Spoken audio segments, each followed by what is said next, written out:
Meet me at the hotel room. Meet me at the hotel room. 5-3A, solving systems by substitution. And in particular, we're going to look at linear systems. Now in lesson 5.2, we learned that tables can sometimes work for you if you have real simple systems, but they're often hard. Graphs can work for you very well, even if you have a graphing calculator. The only thing with that is if you need an exact answer, sometimes that trace function will get you close, but it won't give you exactly the solution to the system. So there are times when you just have to have an algorithm. You have to go to algebra and use a procedure. So today we're going to look at the substitution procedure. It will give you the exact answer every single time. Alright, we're going to go ahead. Example 1, solve the system. 6x plus 12y equals 5. There's a linear equation in standard form. And y equals 2 minus 10x, another linear equation in a slightly modified slope-intercept form. Alright, so both of these are going to graph as lines, and we're hoping that they're going to cross in a point, and we're going to try and find that exact point. Now, we've got variables all over the place here. Our goal is to try and get this down to one variable. We want to solve for one variable, and then I can substitute that back into one of these equations to get the other variable. But still, how do we do this? Well, we can use something called the substitution property of equality. If you know that two things are equal to one another, then you can use either one in a second equation. So let's say, for example, here we know that the value of y is this right here. So I can take that's a true statement. I could take this value and substitute it up here in the first equation for y. Then when I do that, the first equation will all be written in one variable, and it will be solvable. Let's look. Substituting this value up in here for y gives 6x plus 12. Now instead of saying y, we're going to say what y is equal to, which is 2 minus 10x, the quantity. And that's all going to be equal to 5.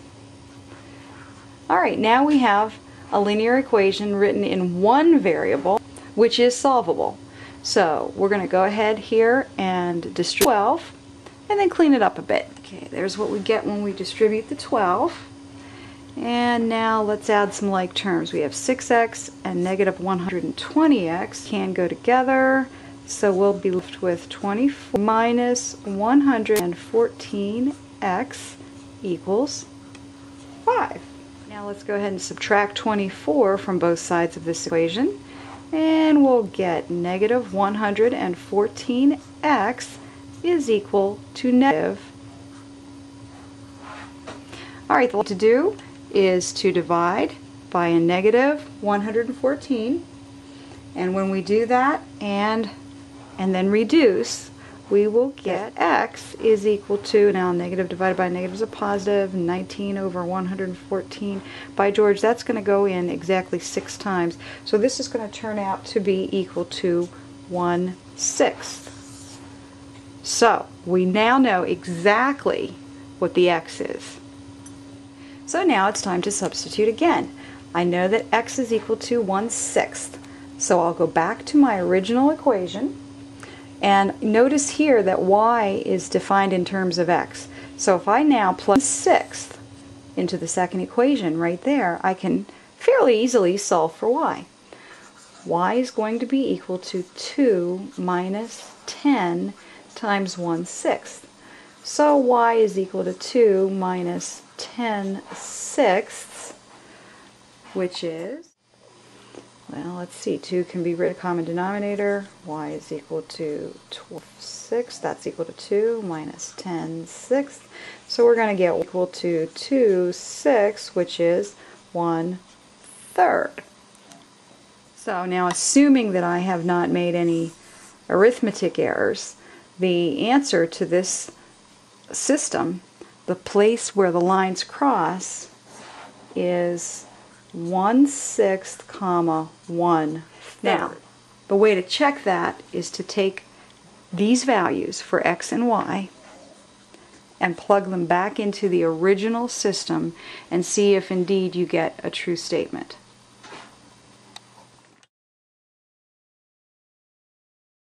Alright, let's check our points 1/6, comma 1/3 into the first equation. Okay, let's look. The first equation was 6x plus 12y equals 5. So let's jot that. 6x plus 12y has got to equal 5. Alright, so let's plug in the 1/6 and the 1/3. 6 times 1/6 plus 12 times 1/3. Let's see if we really do get 5. 6 times 1/6 is 1. And 12 times 1/3 would be 12/3, which is 4. And yepper, that equals 5. So it works in the first equation. Now let's go down and check the second equation. The second equation was y equals 2 minus 10x. 2 minus 10x. Again, we'll put in our 1/6 and our 1/3. Does 1/3 equal 2 minus 10 times 1/6?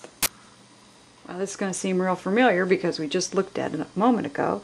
2 is written as 12/6 minus 10/6, and yes sirree, it works perfectly. You're left with 2/6, which we said was 1/3. So both of those values, the 1/6 and the 1/3, work in both equations. So the solution to that linear system was a single point, and the point was where those lines crossed. Meet me at the hotel room.